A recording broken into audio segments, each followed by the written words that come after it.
फलाना गैंग की घिनौनी करतूत, फिर चला बाबा का बुलडोजर। संभल में बड़ा जमीन घोटाला, लैंड स्कैम पर तगड़ा खुलासा।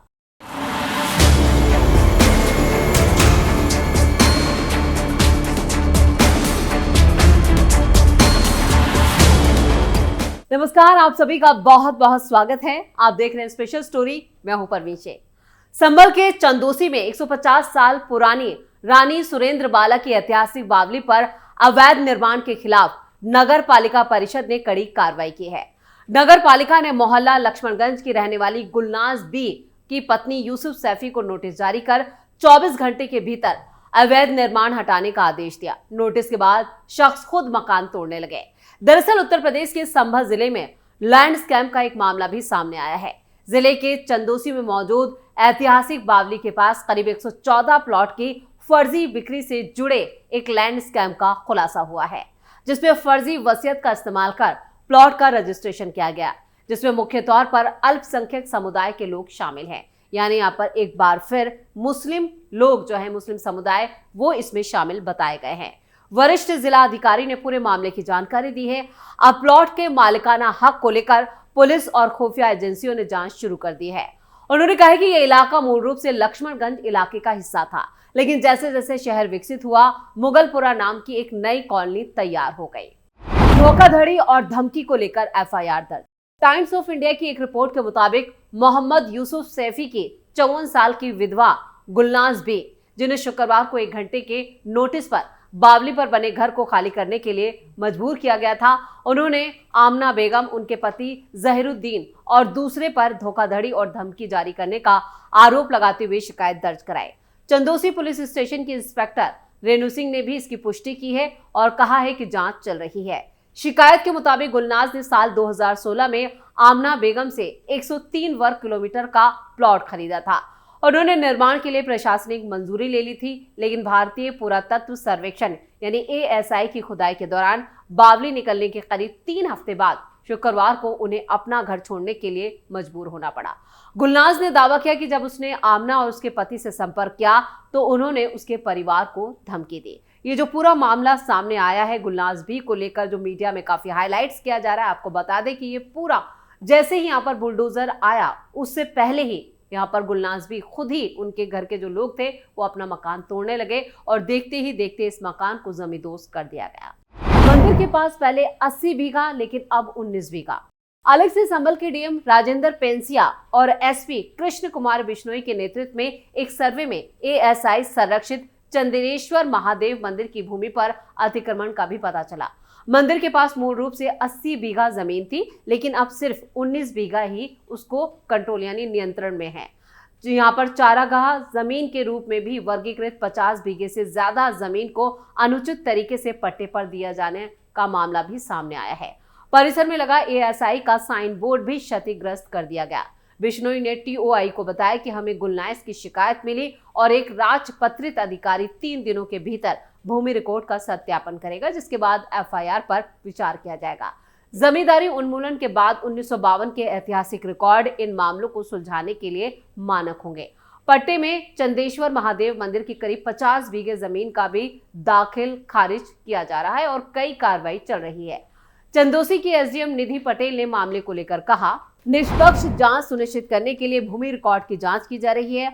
राजस्व अधिकारी बावली और उसके आसपास से जुड़े दस्तावेजों को भी स्कैन कर रहे हैं, जिसमें बावली के आसपास की 28 बीघा जमीन भी शामिल है। एक और अधिकारी ने कहा है कि घोटाले में एक प्रमुख बिल्डर के शामिल होने की भी जांच की जा रही है। यानी पर कई ऐसे लोग हैं रसूखदार जो इस पूरे घोटाले में शामिल हैं। 150 साल पुरानी मानी जाने वाली बावली का पता 21 दिसंबर को लक्ष्मणगंज इलाके में एक अतिक्रमण विरोधी अभियान के दौरान ही लगाया गया था। ये बावली करीब 400 वर्ग मीटर में फैली हुई है और इसमें 3 मंजिल हैं, 2 संगमरमर से बनी हैं और 1 ईंट से, साथ ही 4 कक्ष और 1 कुआं भी है। ASI का मानना है कि बावली के भीतर पाई गई सुरंग का इस्तेमाल ब्रिटिश राज के दौरान, यहाँ पर ब्रिटिश राज के खिलाफ जो 1857 का विद्रोह हुआ था, उस दौरान भागने के रास्ते के रूप में इसका इस्तेमाल किया गया। यानी पूरे संभल में न सिर्फ सनातन से जुड़े कई सबूत सामने आए हैं, बल्कि इसकी ऐतिहासिक धरोहर को लेकर भी योगी सरकार की तरफ से आदेश दे दिए गए हैं। फिलहाल इस मामले पर यहाँ पर एक्शन तेज हो चुका है और जो लोग इस पूरे जमीन घोटाले में शामिल हैं उन पर बुलडोजर एक्शन तेज हो गया है। लगातार संभल में बुलडोजर कार्रवाई जारी है, जिससे जो मुस्लिम बस्तियां हैं, मुस्लिम इलाके हैं, उनमें हड़कंप मचा हुआ है। संभल में कब्रिस्तान की जमीन पर कब्जा। देश भर में भू माफियाओं के हौसले काफी बुलंद हैं। भू माफिया मंदिर, मस्जिद और कब्रिस्तान की जमीन पर कब्जा कर उसे बेच रहे हैं। अब भू माफियाओं की बुरी नजर वक्फ की जमीन पर भी है। दरअसल संभल में एक कब्रिस्तान है जो वक्फ की संपत्ति है। कब्रिस्तान के सामने हिस्से पर भू माफियाओं ने कब्जा कर रखा है। कब्जा करने वाले दीप सराय के दबंग लोग हैं। इतना ही नहीं, भू माफिया पर इल्जाम है कि वो एक मकामी नेता के संरक्षण में कब्रिस्तान की जमीन पर उन्होंने कब्जा किया है। इस कब्रिस्तान की जमीन पर कोर्ट के आदेश के बावजूद कब्जा नहीं किया गया और एक शख्स की इस पर जान भी ले ली गई, यानी उसकी हत्या कर दी गई। संभल के महमूद खान और सराय के लोगों का इल्जाम है कि सांसद जियाउर रहमान बर्क के करीबी लोगों ने वक्फ की जमीन पर कब्जा कर लिया। अब पीड़ित ने प्रशासन से जमीन पर अतिक्रमण हटाने की भी गुहार लगी। संभल के महमूद खान सराय में खबास खा बली कब्रिस्तान है और ये कब्रिस्तान काफी पुराना है। यहाँ स्थानीय लोगों के शवों को दफनाने के लिए लोग आते हैं, लेकिन अब यहाँ के लोगों का इल्जाम है कि सांसद जियाउर रहमान बर्क के करीबी लोगों ने इस जगह पर कब्जा कर लिया है। पीड़ितों का कहना है कि संभल के सांसद पुलिस चौकी पर सिर्फ राजनीति करते हैं, लेकिन अतिक्रमण पर कभी नहीं बोलेंगे। पुलिस चौकियां हमारी सुरक्षा के लिए हैं। अब माहौल बदल गया है। सराय के लोगों ने आगे कहा कि अब सरकार बदल गई है, इस वजह से हालात थोड़े सुधरे हैं, वरना पहले तो मारते, पीटते, धमकाते और डराते थे। अब प्रशासन से मांग है कि यहाँ बुलडोजर चलाया जाए और इस जगह को अतिक्रमण से मुक्त कराया जाए। साथ ही लोगों का कहना है कि पिछली सरकार में काफी अत्याचार हुआ था, अब हालात थोड़े सुधर रहे हैं। यानी कि जो मुस्लिम नेता यहाँ पर पुलिस चौकी के निर्माण को लेकर सियासत कर रहे थे, वो खुद अब कटघरे में आ गए हैं और उनके खिलाफ ही लोग शिकायतें कर रहे हैं। वो बता रहे हैं कि इन दबंग लोगों की वजह से वो काफी परेशान थे, लेकिन जैसे ही संभल में हालात अब सुधरने लगे हैं, प्रशासन और पुलिस की मौजूदगी हुई है, उसके बाद लोगों में हिम्मत आई है और इन दबंगों के खिलाफ उन लोगों ने शिकायतें की है। 2027 चुनाव में वक्फ बोर्ड बनेगा मुद्दा। क्या कुंभ में मुसलमान आ सकते हैं? और जब योगी आदित्यनाथ कहते हैं कि कोई भी भारतीय परंपराओं का जो सम्मान करता है उसका स्वागत है, यानी कुंभ में यहाँ पे मुसलमानों को जाने से रोका नहीं गया है। कई लोगों के पूर्वज दबाव में आकर इस्लाम धर्म अपना लिया था, ये भी उनका कहना है, फिर भी वो भारतीय परंपराओं पर गर्व करते हैं। अगर ऐसे लोग हैं जो परंपराओं का पालन करते हैं, गंगा में डुबकी लगाने आते हैं, तो कोई समस्या है। लेकिन अगर कोई जमीन पर दावा करने के इरादे से आता है तो उन्हें डेंटिंग पेंटिंग का सामना करना पड़ सकता है। जाहिर है कि सीएम योगी आदित्यनाथ का इशारा वक्फ बोर्ड के दावे पर है, जिसमें महाकुंभ की संपत्ति और जमीन को वक्फ बोर्ड की संपत्ति करार दिया गया था। डेंटिंग पेंटिंग जैसे हार्ड शब्दों का यूज करने का मतलब यह है कि बात योगी को बहुत नागवार लगी होगी। योगी आदित्यनाथ ने जोर देकर कहते हैं कि राज्य सरकार हर इंच जमीन वापस लेगी जो वक्फ के बहाने कब्जा की गई है। कुंभ हजारों वर्षों से भारत की धरोहर का प्रतीक रहा है और हमेशा यहाँ हुआ है। ये वक्फ बोर्ड नहीं बल्कि भू माफियाओं का बोर्ड है। जाहिर है कि 2027 में उत्तर प्रदेश बीजेपी के लिए एक बड़ा मुद्दा जो है वो बन चुका है। योगी आदित्यनाथ की ये टिप्पणी ऑल इंडिया मुस्लिम जमात के अध्यक्ष मौलाना शहाबुद्दीन रजवी बरेलवी के उस बयान के जवाब में आई है, जिसमें उन्होंने दावा किया था कि महाकुंभ 2025 की तैयारियों के लिए जिस जमीन का इस्तेमाल किया जा रहा है वो वक्फ की है और मुसलमानों की एंट्री पर पाबंदी लगाई जा रही है। अपने अस्तित्व को बचाए रखने का संकट। संभल में हुई हिंसा के बाद संभल पुलिस एक्शन में है। लगातार मंदिर, कुएं, बावलियां वगैरह मिल रही हैं। माना जा रहा है कि संभल अगला अयोध्या बनने वाला है। जाहिर है कि योगी आदित्यनाथ हिंदुत्व के सबसे बड़े खिलाड़ी जब तक बने रहेंगे, उनको पार्टी के अंदर भी कोई चैलेंज करने के लिए सामने नहीं आएगा।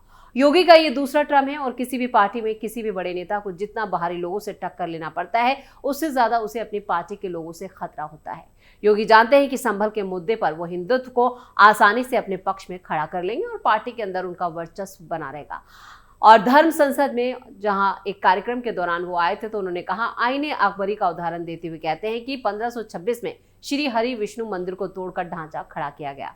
जो भी चीजें हुई हैं उस पर अगर हिंदू आस्था आग्रह करती है तो सुना जाना चाहिए। उन्होंने कहा कि नए भारत के लिए उस आस्था को बहुत पवित्रता के साथ देश के निर्माण और 140 करोड़ भारतीयों को कल्याण के लिए आगे बढ़ाने की जरूरत है। उन्होंने ये भी कहा कि देश मुस्लिम लीग की मानसिकता से नहीं चलेगा, भारत की आस्था के अनुरूप चलेगा। हमने दुनिया के हर संप्रदाय के लोगों को आश्रय दिया है। धरोहर को पुनः प्राप्त करना बुरी बात नहीं है। अब संभल में सनातन प्रमाण दिख रहा है। विवादित ढांचों को मस्जिद नहीं कहा जाना चाहिए। भारत मुस्लिम लीग की मानसिकता से नहीं चलने वाला। योगी आदित्यनाथ ने ये सभी बातें उत्तर प्रदेश के संभल में शाही जामा मस्जिद विवाद का जिक्र करते हुए कही। आरएसएस प्रमुख मोहन भागवत से इतर उन्होंने जरूर कहा कि मंदिर मस्जिद विवादों की बढ़ती संख्या पर चिंता व्यक्त की और लोगों को ऐसे मुद्दे उठाने से बचने की सलाह दी। पीएम मोदी तो एक तरफा चुनावों में एक है तो सेफ का नारा देते हैं, वहीं दूसरी ओर सर्वधर्म सद्भाव का उदाहरण पेश करते हुए अजमेर शरीफ दरगाह के उर्स पर अपनी ओर से चादर भी बेच रहे हैं। यानी कुल मिलाकर जो मामले संभल को लेकर जिस तरह से ये पूरा मुद्दा बनाया जा रहा है, उसके बाद अब वहां पर मौलाना गैंग और कट्टरपंथियों की खैर नहीं, और इसके साथ साथ संभल में जितने भी भूमाफिया हैं उनके खिलाफ भी एक्शन और ज्यादा तेज होगा। और इसका संकेत खुद यहाँ पर योगी आदित्यनाथ ने अपने बयानों में दे दिया है। यानी संभल अगला अयोध्या होगा, इससे इनकार नहीं किया जा सकता। स्पेशल स्टोरी में इतना ही। वीडियो कैसा लगा कमेंट करके अपनी राय जरूर दें। वीडियो को लाइक करें, शेयर करें और कैपिटल टीवी को सब्सक्राइब जरूर करें। धन्यवाद।